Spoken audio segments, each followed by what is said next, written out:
everybody. I know we still have people getting on, but I wanted to welcome everyone to our June Provider Forum, where we're going to talk about reactive strategy training for group homes. And our presenter is Peter Bakhit. He is the president and CEO of Yasmina, and he's got over 20 years experience working with individuals with severe negative behaviors, age 8 and older. His company is a colleague member of the ARC of Florida. He's also a board member of Empower Florida and a board member of the Egyptian with Disabilities Committee. He has been a PCM instructor for over 14 years. He's a TACT Master Instructor, a Safety Care Instructor, and a CPR First Aid Instructor. So with that, I'm going to let Peter take over and talk about reactive strategies. Hello, everyone. Thank you for having me. So I'm not sure if my screen is shared. Can everyone see my screen? Yes, we can see it. Okay. So thank you, Ms. Dina, for that beautiful introduction.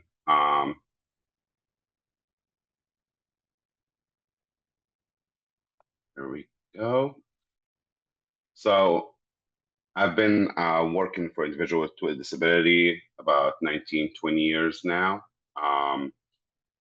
Basically from foster kids, behavior focus, intensive behavior focus.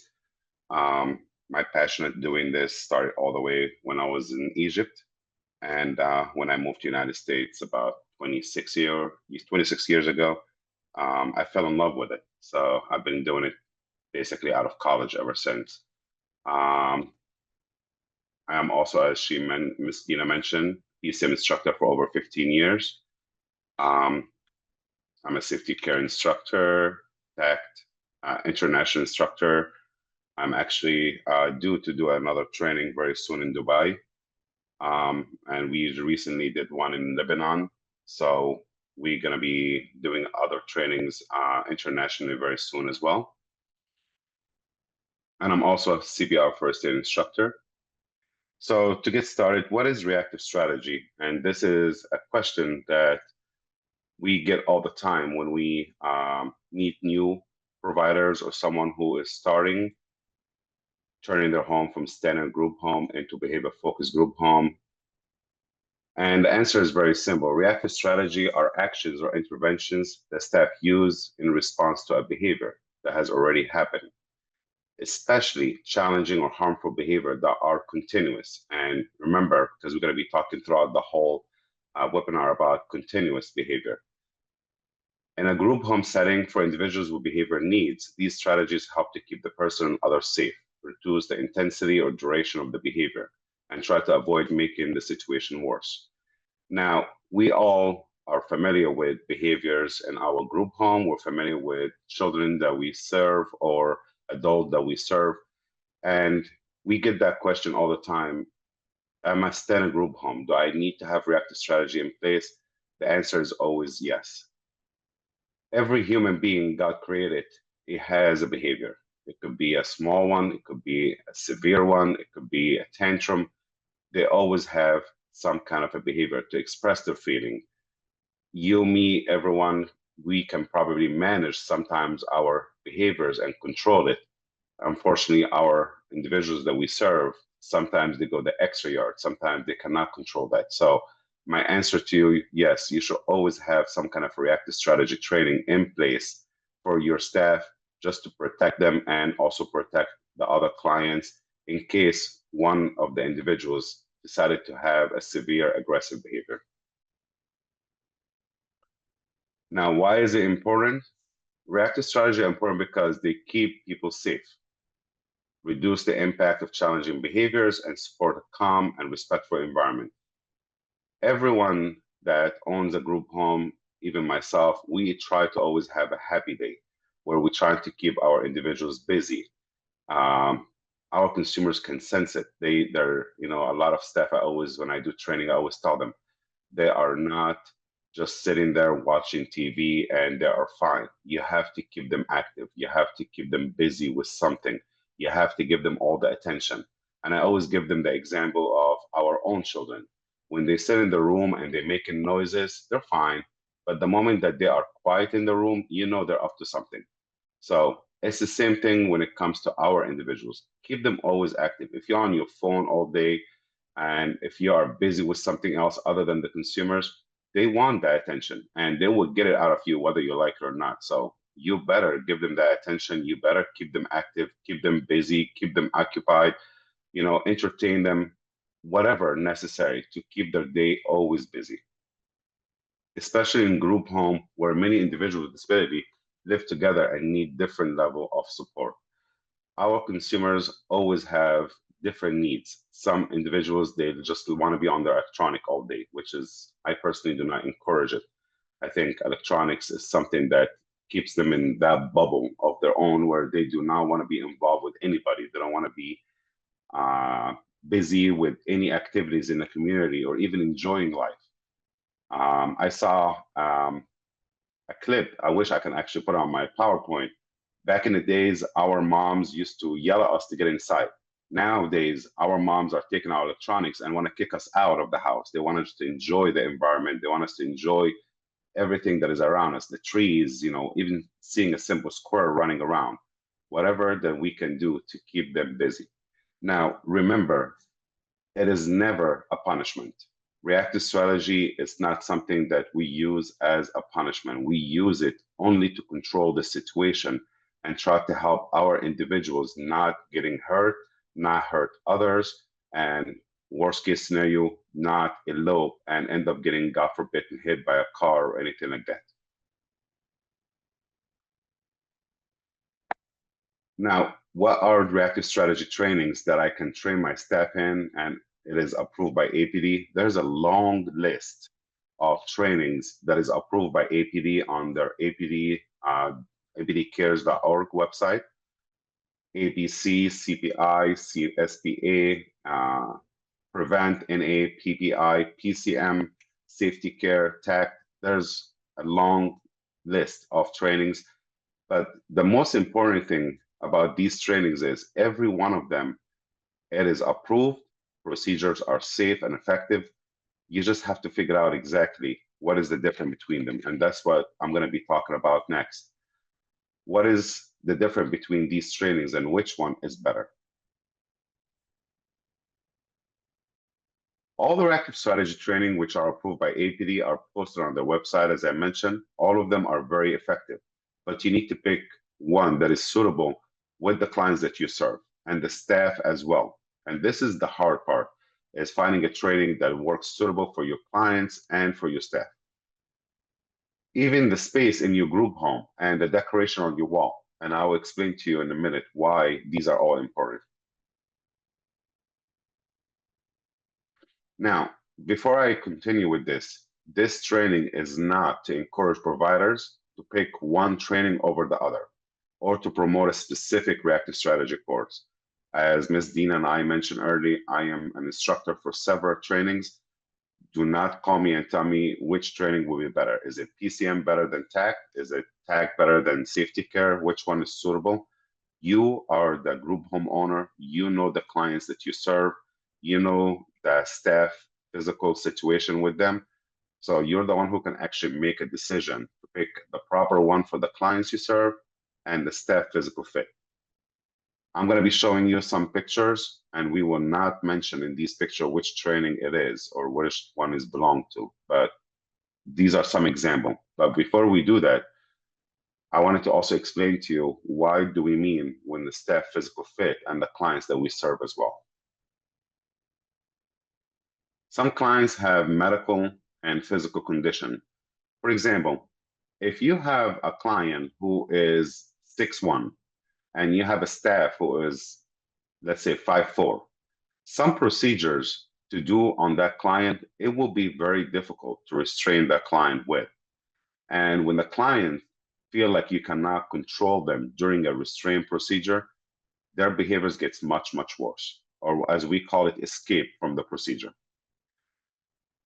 Another one is if you have a client, for example, who is on a wheelchair and they have a severe aggressive behavior, a severe self-injury behavior.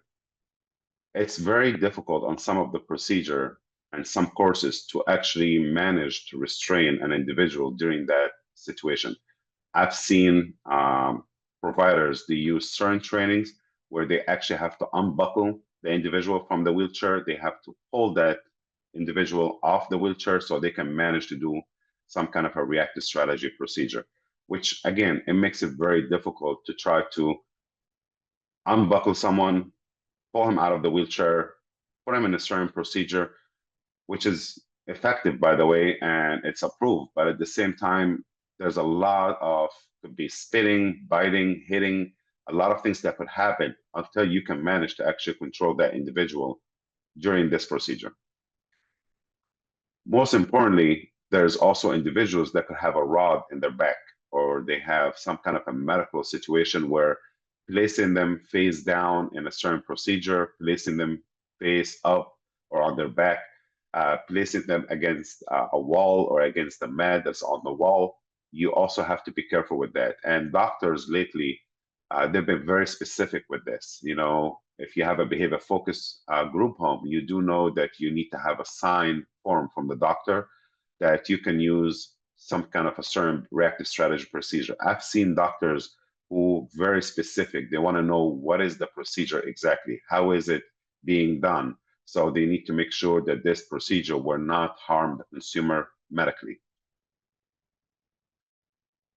Also, if they have some kind of a suctioning, G-tube, J-tube, any medical condition whatsoever that could actually prevent them from going face down on some of the procedure where they could actually suffocate. You, again, as a provider, are the one who can make that decision. You're the one who knows your clients, the one that you serve, which one procedure will be more suitable for, and which procedure will be effective, and most importantly, it will not harm the individual and it will not harm the staff. We always have turnouts in our business, and we always have staff that quit and staff that leave. I always encourage providers, when you hire a staff and you have a behavior focused home or IB home, or even a standard home that you know that you have individuals with some kind of a behavior that happen, let them know. Ask them as many questions as you can. And this, what is the next part? Staff physical and medical condition. Just like we talked about, consumer could be 6'2", 6'1", and the staff is 5'4". The opposite could be, staff could be 6'1", and the individual is 10 years old, 9 years old, 5'5", 5'4", 4'5". Some procedures for you to actually restrain them could be very difficult, where that individual, it could be slipping out, is not managed. Headbutts could happen because his head is right on your waist or right on your chest. And some procedure, you have to actually go down on your knee so you can be able to restrain that individual. And this is where problems can happen. A lot of our staff could have knee injuries, or they could have difficulty getting down and placing an individual on the mat and then try to stand up when the individual is about to stand up from the mat. Again, every one of them could be different. Every one of them could have some medical condition that makes it difficult for them to handle or manage their work. And if you have a staff who have back problem, knee problems, difficulty getting down or difficulty standing up, you might want to have to reconsider, do I need to put that staff in this shift? Is it safe to put that staff one-on-one with this individual who is maybe an eloper and running to the main road? The staff will not be able to catch up with that individual or will not be able to stop that individual. Also, pregnancy. And true story, I was doing a training about 2 years ago, and certain training, and we were required to train our staff on how to gently lower a consumer on the mat face down. And one of the staff member, it was during winter, she was wearing very loose clothes. We were surprised why, but then later we found out that she never notified the owner or anybody that she was pregnant. And when we actually did the procedure, she never mentioned that she was pregnant and her water broke. So we all freaked out during the training. Again, talk to your staff and see, hey, are you pregnant? Are you sure you're going to be okay handling this individual in case if, God forbid, they have a physical, aggression and they will end up punching you or kicking you? You need to be careful with these. Ask as many questions as you can to your staff to make sure that they are safe and they can able to handle and continue performing the procedures and the care that we give for our individuals. And I'm sure each and every one of you guys been in this business long. You can write a book about the things that can happen in the group home, the staff that you worked with, the difficulty with some of the staff, and some of the staff unfortunately does not tell you the whole truth when they first come to work or why they're working or any medical condition. So ask them as many questions as you can, and also tell them, hey, I'm going to be sharing with you everything about this individual so you know how to perform your job as well. Now, here are some procedures from different reactive strategy courses. I tried to blur some of the logos and everything has to do with these procedures, but I couldn't. So, I mean, some of you will probably figure out which training that is. This procedure is what we call one-person transportation. And the most intrusive part about this procedure is what we call one-arm wraparound. Now, this procedure is very effective if it was done accurately and correct. As you can see in the procedure, the practitioner who is doing the one-arm wrap, his head is tilted down where they can put their head right next to the arm so they will not headbutt or get headbutt by the consumer. This is a good example procedure of what we were talking about, the height. If you have a staff, for example, who is 5'5", or 4'5", whatever, and you have a consumer who is very tall, 6'1", 6'2", jumping on their back or trying to do a one-arm wrap, it could be difficult if you cannot handle the situation. And it's funny because when I do a training with a lot of the practitioners and staff, I always ask them that question: how many times have you been trained in reactive strategy? Some of them, they say none. Some of them say 1, 2, 10 even. I always tell them I have some bad news for you. Our consumers have been trained in reactive strategy all their life. As a matter of fact, if you do one procedure incorrect, some of them will be like, ow, ow, ow, that hurt. That's not how it's done. I've worked with individuals in my life where they can go to the bathroom, they'll put lotion all over their arms, and then come out and will have an intentional behavior because they know every time you try to grab them, they will slip out of your hand. I've worked with individuals who would literally put shampoo, bar soap, anything that is slippery, so they can actually know that every time you try to grab them, they will slip out. But this procedure specifically, if it's done correctly, it's very, very effective. This is another vertical procedure from one of the reactive strategy training where we hold the elbow forward. We hook the under or above the elbow, and we hook our own arm. And the most intrusive position in this is what we call a two-wrist hold. Again, this is more effective if you are dealing with someone with a different height or someone who we learn in our business called that their body is a twister, where they can twist their body in a very awkward position that you're afraid that they would dislocate their shoulder or dislocate their arm, or even biters who would try to bite you. So it depends on every individuals that we serve, bottom line.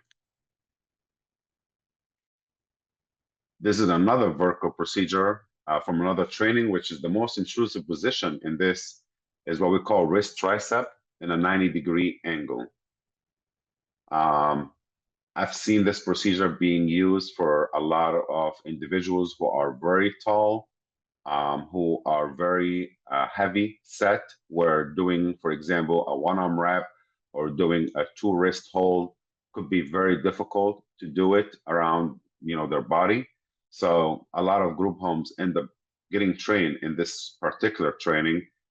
This way they don't have to wrap the whole body and lose control of the individual being overweight and their arms are short and they have a difficulty wrapping their body, or wrapping their arms, I should say, around the consumer body. Any questions so far? Okay. This is the two-person transportation procedure, which is the most intrusive position in what we call a double Sunday stroll. And this procedure, it's very, very effective.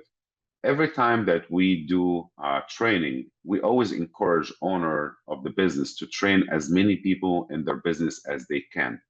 The reason for that is you do not know when a behavior could happen. You do not know how physically and staff could be. We have a lot of turnouts in our business where you could know for sure that there's two staff or three staff working on the floor today. All three of them, let's say two out of the three are training PCM. But then guess what? One of these two staff, they do not show up. And at that moment, you have one staff who is trained in reactive strategy or PCM or any other trainings, TACT, and you have the other one who is not trained in reactive strategy. What's going to happen now? How are we going to be able to handle the shift? How are we going to be able to handle the behaviors if it happen? It makes a lot of work on that particular staff to handle the situation by him or herself. This is another two-person transportation procedure, what we call advanced restraint. Two-person elbow control, and it starts from least restrictive, support, escort. Then we can increase restriction based on the aggression level, and then we can do what we call hook transport. And some of these procedures end up going where we actually might have to lower the individual face down or face up. Now, finally, there are some of the horizontal procedure, and some of them requires a mat, which is a mandatory with certain size and measurement of that mat and specification. You cannot, some of these reactive strategy, you cannot use a mattress, you cannot use a cushion, those kindergarten mats. It has to have a certain size. Some of these reactive strategy require a 4x6, 2-inch thick mat, or as we've been called in group homes, the blue mat. Also, some of these procedures are in a prone position, face down, supine position, face up, and in a standing position. In a supine position, then turn to climb to prone position, and some of them are in a sitting position. So it depends, again, on the consumers that we serve. Some of them you can actually use only face down. Others you cannot use face down based on their medical condition, as we discussed earlier, where suctioning rod, anything like that in their back could actually cause them to have a severe medical condition where you don't want to even be in this situation. So you try to use something else or a different procedure. I've done trainings in group home where they have all of them medical, severe behavior clients, and we had to train everyone in that group home in a supine position where they can actually lower them on their back to control the situation, then lower them face down. This is one of the procedure where it starts against a wall, where we actually put two arms at a 90-degree angle, and the third staff hold the waist of the consumer. Then they can rotate and they can lower that consumer on their back, where the third staff is holding the legs. Afterward, they turn that individual face down and they hold that individual in the face down prone position, holding the arms and holding the legs. Now, in every reactive strategy procedure that we train our staff in, we do not put our hands on any joint. We say wrist, tricep, we say hook or Sunday stroll, but we do not touch any joint. And I always encourage providers to remind staff after they take the training, do not put your hands on any joint. It's very critical where they can actually dislocate this individual without even noticing that they are doing something wrong. This is another procedure where we gently lower this individual face down on a mat.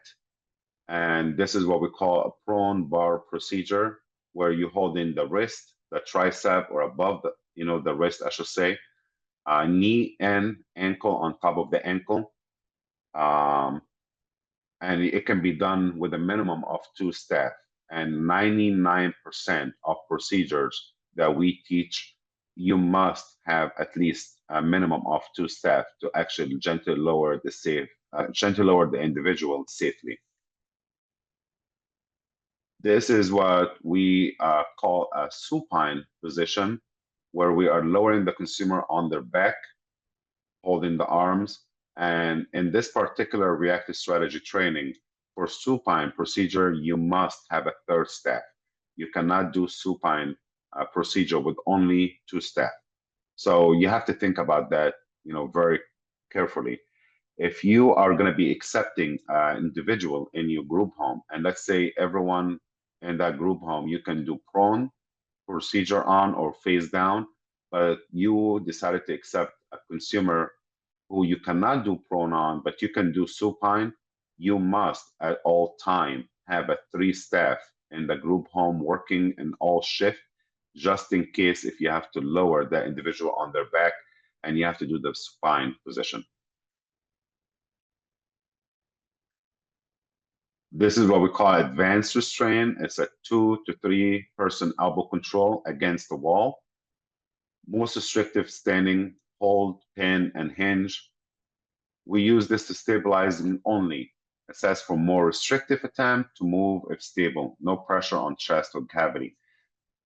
If you guys remember early, I was saying about, you have to see the environment you're in. You have to see even the walls and the decoration. This is one of the reasons that we always encourage providers to be careful. If you decided to train your staff on certain training where you're going to be placing an individual against the wall first to control them before you can actually lower them, be careful, please, because sometimes you could have a frame against that wall and the staff removed the frame but left the screw on that wall. And now when you're trying to place that individual, you end up poking their eye or that screw end up piercing them.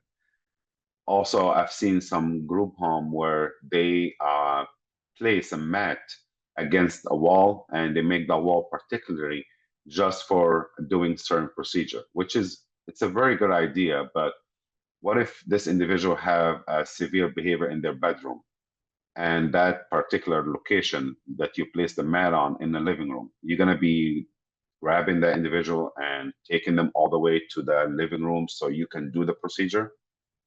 You just have to be careful and pick a certain wall. Also, I've walked into a lot of group homes and I see so much furniture everywhere in the house, which is a good thing, but also you need to designate an area where it's empty. If you have to open that mat, if you have to gently lower that individual, you don't want to have an area where it's too crowded with furniture or fragile items around it, and that individual end up getting hurt, or you have a very small space to try to do the procedure in. This is one procedure if an individual is on a wheelchair or is sitting down, refusing to stand up and get redirected verbally. And this procedure is what we call a double hold. As you can see, 2 staff are holding the wrist and hooking up above the elbow. A 3rd staff is holding the shoulders to pull that consumer back so they will not end up getting hurt or try to stand up.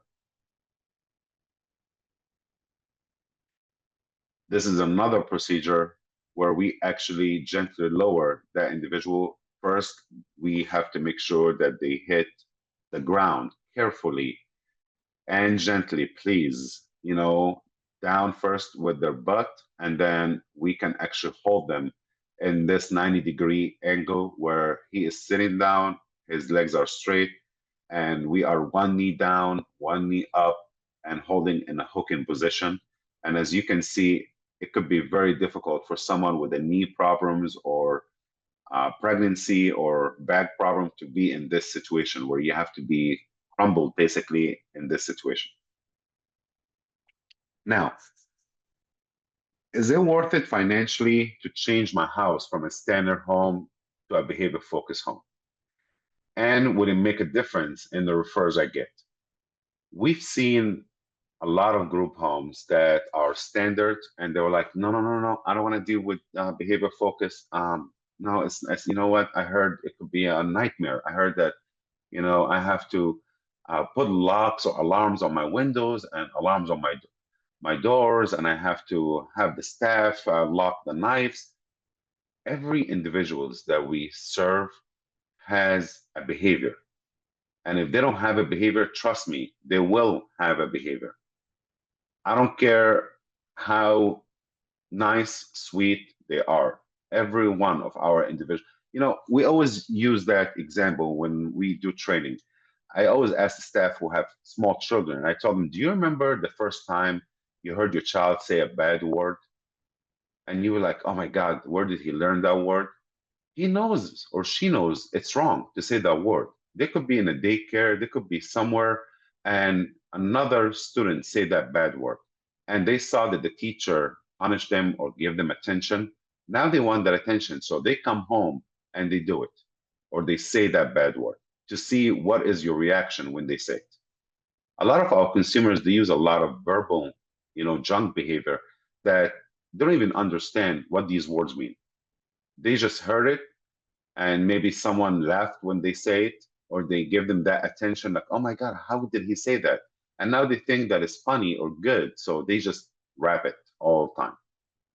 Also, some of our individuals, they love to watch like WWE or wrestling match. And then they could come behind you, but like, you know what? Let me put Michael in a headlock to see how he's going to react or he's going to get out from it. And they think that it's a funny thing that to do.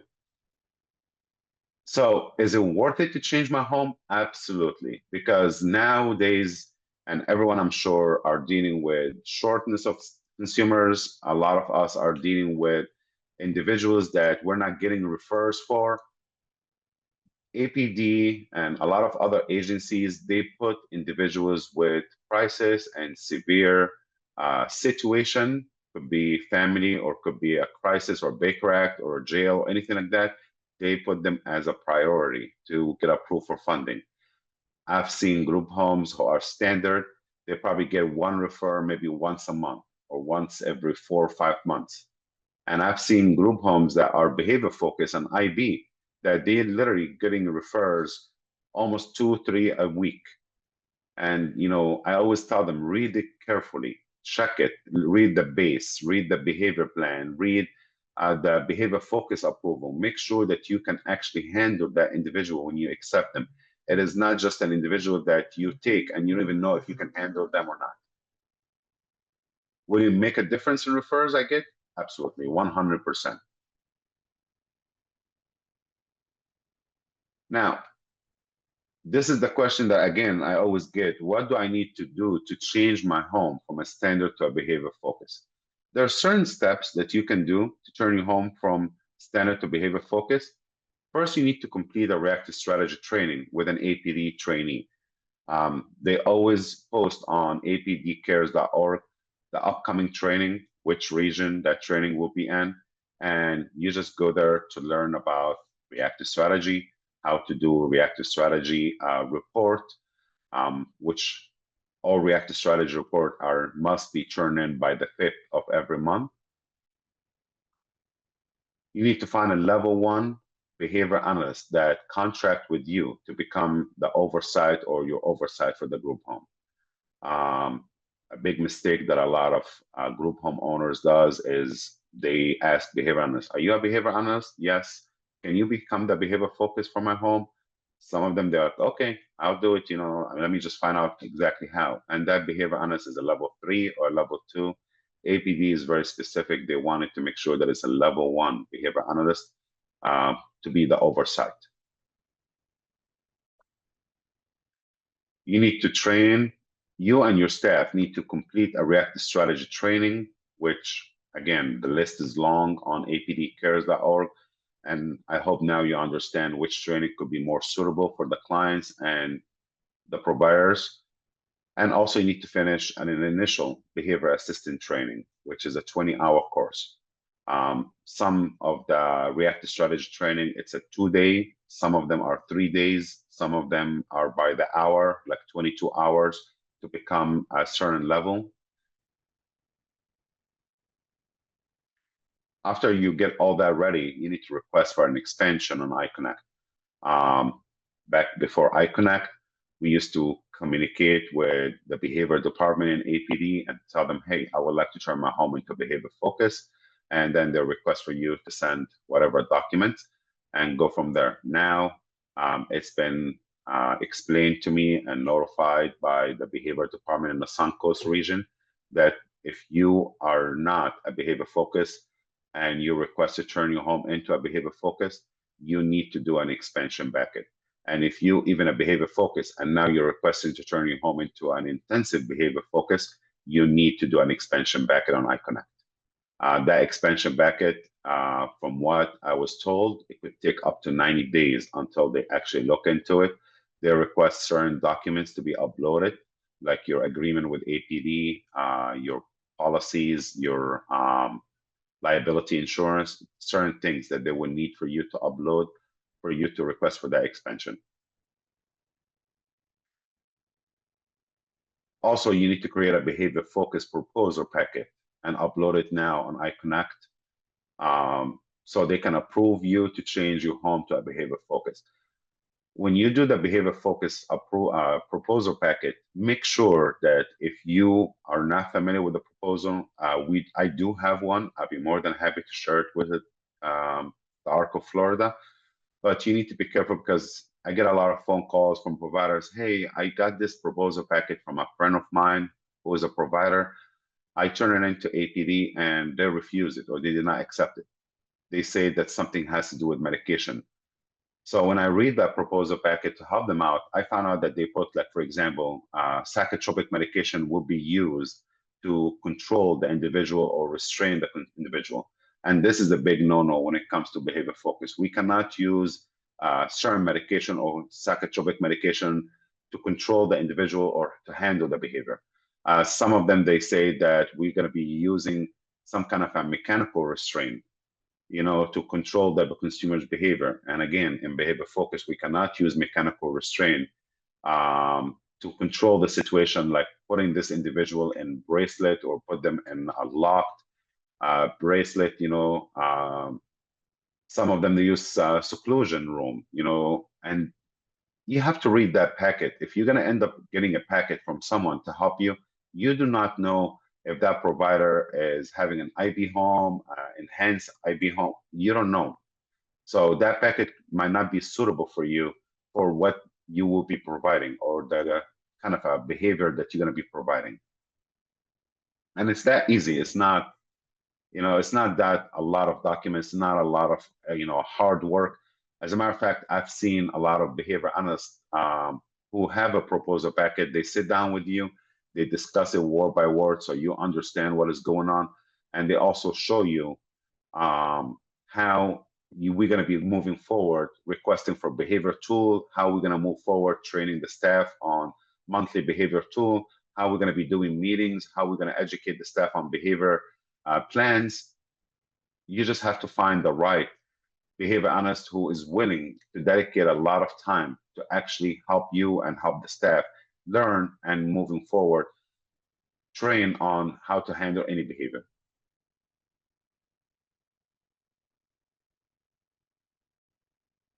Now, what is reactive strategy training that I must take from APD trainee? I mentioned this earlier. It's a report that I can show you a picture of it. Back in the days, we used to use that report. Some of you could be familiar with it. It's an Excel report. We used to fill it out, put in it the name of the group home, the site, the individual name, the date, and it has a drop box where we can pick whatever behavior, could be property destruction, physical aggression, whatever it is. And then we write a small description. And then on the side, we can actually pick how many minutes we had to use reactive strategy to control the situation. The new one on iConnect, sorry, I'm going to speak freely on this. I personally hate it because it has like probably 24, 25 clicks every time you have to go in and put in a reactive strategy behavior that you have to report. You have to go through so many clicks, and sometimes it gives you that button to duplicate. But if you do not save first and then you try to go back and duplicate, you could actually get it all kind of messed up where now you miss the previous one that you already documented. So you have to be careful with that. But these reports must be turned in by the 5th of every month, showing all the behaviors that you had to use reactive strategy. Now, we do not add in that report any behavior that you did not require to do reactive strategy in. You just post in the behaviors that you had to put hands on or use reactive strategy procedure in. Other behaviors, you can do an in-home instant report, or you can place like a dot or a line, depends on the behavior plan and behavior data for this individual on how they wanted to track their behavior. Can my consumer get hurt from any reactive strategy procedure?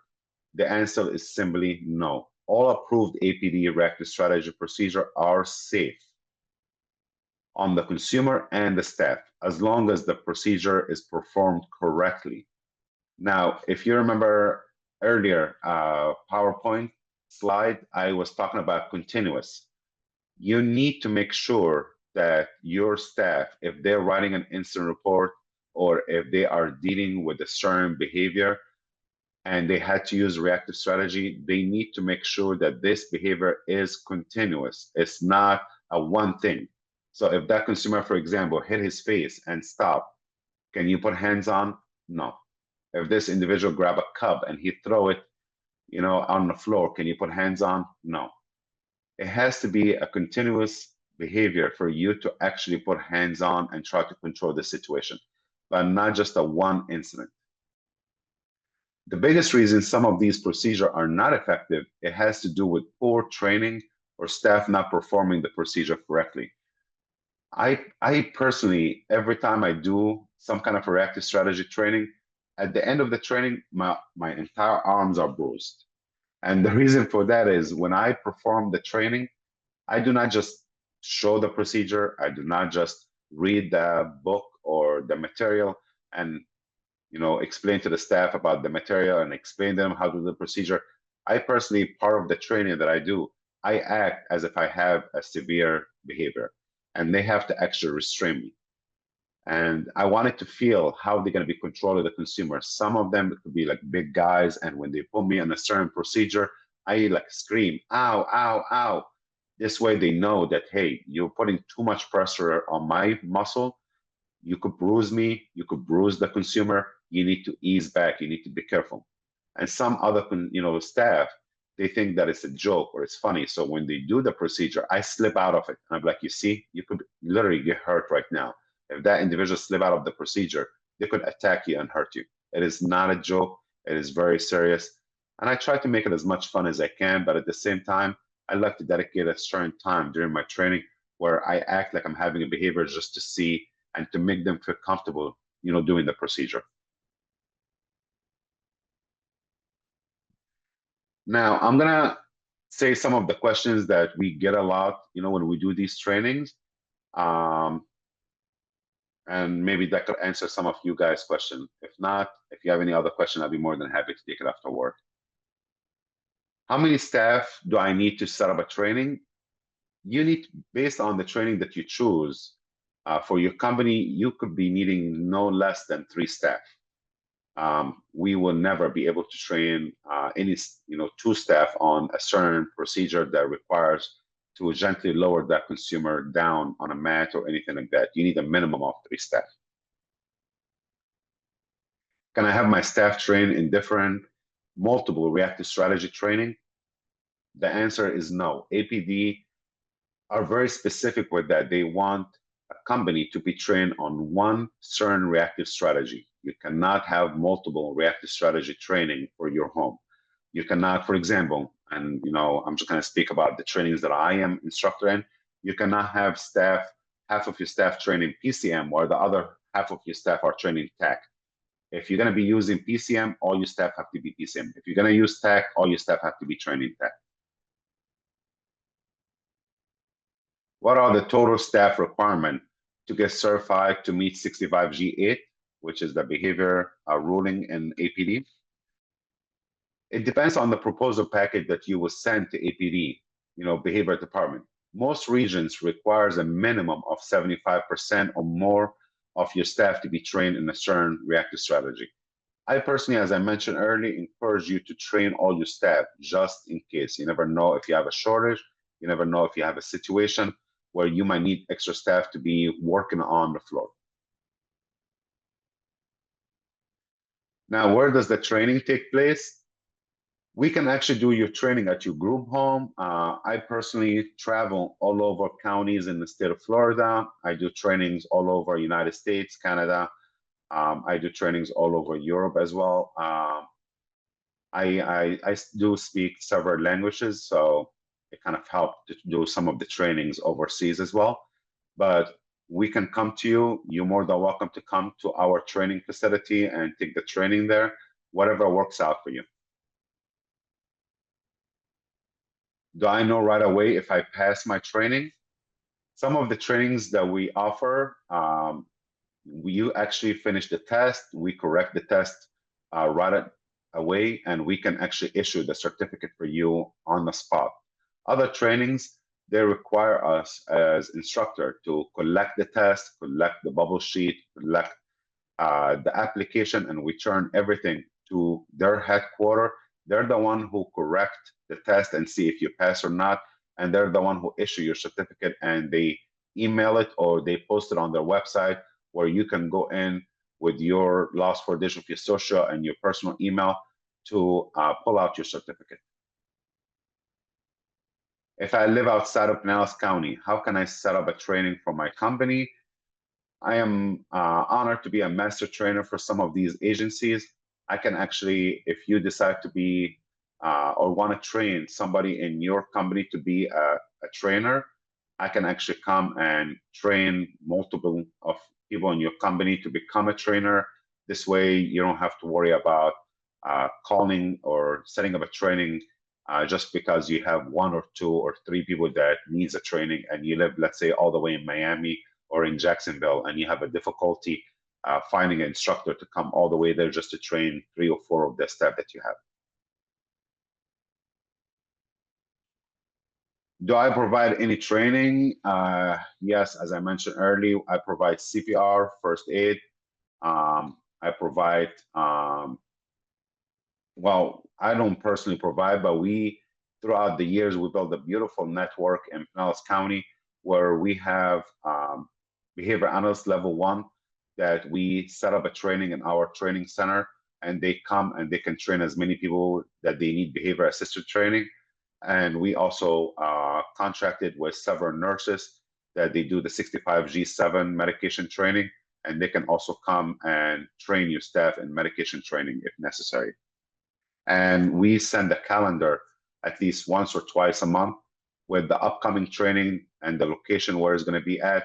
And you're more than welcome to register on that website, pay for the staff, and send them to get trained. We also work with pharmacies throughout the years doing this. We know that we have difficulty finding the proper trainer and finding the proper staff. And it's costly a lot where you train or you hire a staff, you pay so much money to get them trained in all the requirement training, and then they leave because someone else offered them 50 cents more, or you know what, it's not the right thing for me, or they just wanted to be there for 90 days, so after that they can resign. So we spoke with a lot of the pharmacies that we work with, and we came up with a lot of the agreement with them where they can actually, if you sign up with them, they pay for all your training, whatever reactive strategy, medication, behavior, they pay for all of it for a certain amount of staff throughout the year. And those pharmacies that, if you're looking for a pharmacy like this, those pharmacies, we've been working with them for so long. We know that they are very good when it comes to MARS, side effects, medication showing up on time, and they are big corporation. They work with over hundreds of ALFs and group homes. Any other question? Now, I appreciate you guys, and if you have any question or if you would like to set up any training, these are my information posted for you. So there was one question in the chat, Peter, when the next in-person training was going to be, but then you mentioned that you travel to locations if need be. Is that correct? Yes, ma'am. We just this month, last week, we did a training in Orlando. 2 weeks from now, we are doing a training in Jacksonville. And next month, we're also doing a training in New Jersey. And as I mentioned to you before, in the middle of August, I have a training that I'm doing in Dubai and Egypt. Nice. So I know we will provide a copy of the presentation to all attendees, but I want to open it up if anybody else has any questions that they want to ask. You can unmute yourself. Thank you for doing this, Peter. We appreciate you, man. Thank you. Appreciate your time. Well, thank you everyone for joining, and we will be glad to send this out and put it on our YouTube channel later this week. So thanks again, Peter. Thank you.